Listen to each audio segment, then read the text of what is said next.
طریقہ کیا تھا کہ جب کوئی رسول کے دوستوں میں سے آتا تھا اور کہتا تھا کہ یا رسول اللہ آج میں بہت پریشان ہوں, آپ میرے حق میں دعا کر دیں کہ اللہ میری پریشانی کو دور کرے.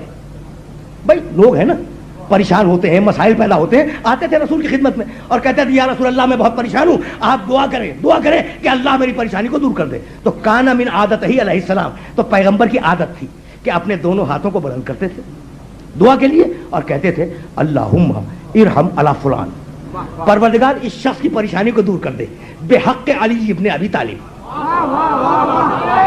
سننا جملے سننا, لیکن مجھے جانا آگے.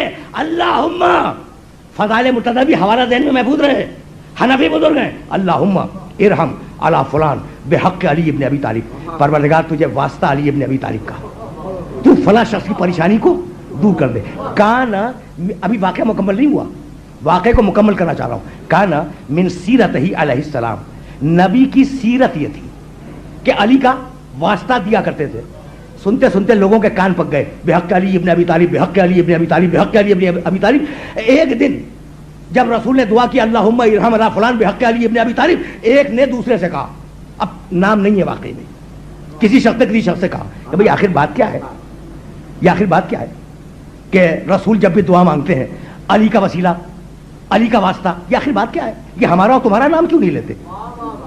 عجیب بات ہے بھائی, سنیے گا, اور یہ روایت سننے کے قابل ہے اس لیے میں بیان کر رہا ہوں. یہ آخر بات کیا ہے کہ جب رسول دعا مانگتے ہیں علی کا وسیلہ قرار دیتے ہیں, بھائی آخر ہم بھی موجود ہیں, تم بھی موجود ہو, تو تمہارا یا ہمارا نام کیوں نہیں لیتے؟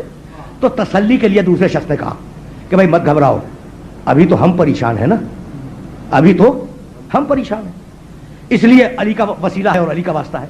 اس دن کا انتظار کرو جب علی پریشان ہو, تو جب علی کہیں گے کہ یا رسول اللہ میرے لیے دعا کیجیے, تو اب ظاہر ہے کہ یا تمہارا وسیلہ ہوگا یا میرا وسیلہ ہوگا.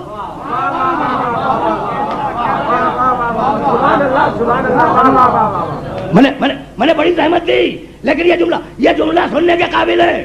بھائی یہ واقعہ مکے کا ہے, واقعہ مکے کا ہے. رسول نے ہجرت کی, مکے کی زندگی ختم ہوئی, مکے سے سفر اختیار کیا, مکے کا زمانہ گزر گیا, رسول نے ہجرت کی مدینے آئے. ہجرت کا پہلا سال گزرا, دوسرا سال گزرا, تیسرا سال گزرا, ہجرت کا چوتھا سال آیا. نبی اپنی مسجد میں تشریف فرما ہے اور شمع رسالت کے پروانے نبی کو گھیرے ہوئے بیٹھے ہیں.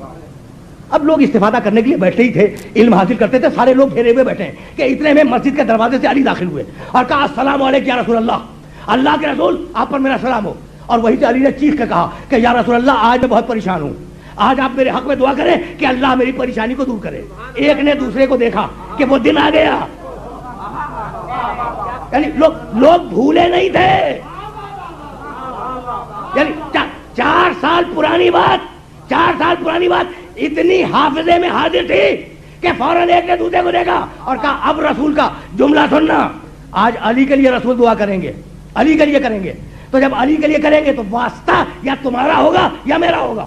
اب سارے کان متوجہ ہوئے قول رسول کی طرف, اور ایک مرتبہ رسول نے ہاتھ کو بلند کیا اور کہنے لگے اللہم, بھائی توجہ رکھنا, اس جملے کے لیے زحمت دی, اللہم ارحم علی علی ابن ابی طالب بحق علی ابن ابی طالب.